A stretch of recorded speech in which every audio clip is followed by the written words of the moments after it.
naging controversial din itong Bini. Bakit? Kasi nga, dahil nag-guest sila dun sa isang People versus Food vlog na isang international vlog ito, no? So, pinatay sa kanila yung mga Pinoy food, yung mga Pinoy snacks, yung mini merienda, yung tinutusok-tusok sa kalye. Katulad ng Betamax, ng isaw, dalawaw, tatlo. Isaw na! Wala ako eh. Walang dalawa. Kung ano-ano yung pinatikim sa kanila. Diba? Tapos, umani sila ng bash. Because? Naaartehan sa kanila. Saka yung ano daw, bakit daw parang hindi makakain ng Betamax, ganyan, bakit? Pinoy food yan, tapos kayo dapat nagtatangkilik, nagpo-promote ng Pinoy food sa ibang bansa, tapos ayaw nyo ng food, ganyan.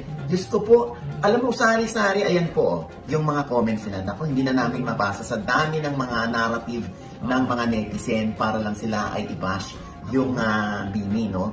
So ako mababash din pala ako. Bakit? Hindi pa ako nakatikim ng Betamax eh. O yung i-boss nyo siya. Tingnan natin kung gano'n kakasikat ha. Hindi ko Tingnan natin.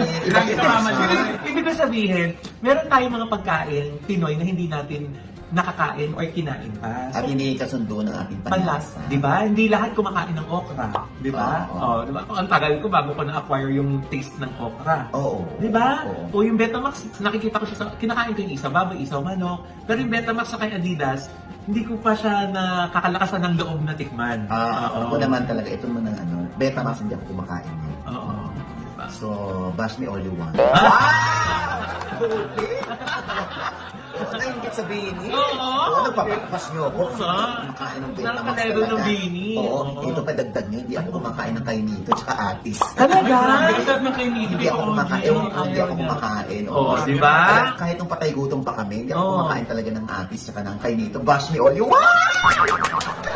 Gusto alam mo sa manok, once yes, nakakain ako ng bituka ng manok. Kahit sa atay ng manok, nakain ko na yan. Pati Adidas nakakain na ako yan. Ang ending kasi kaya lang hindi na ako kumakain ngayon kasi nga tumaas yung aking uric acid. So bawal yan sa akin. Basta lahat ng bahagi ng manok, nakain ko na. Talaga? Diyos, ikaw kumakain ka ng puwet. Pag mahal ko dito, oy. Hindi! Hindi! Puwet ng manok. Ano sabi ko eh. Parang hindi ako makakawala na pagmahal lang niya. Lahat naman mahal mo.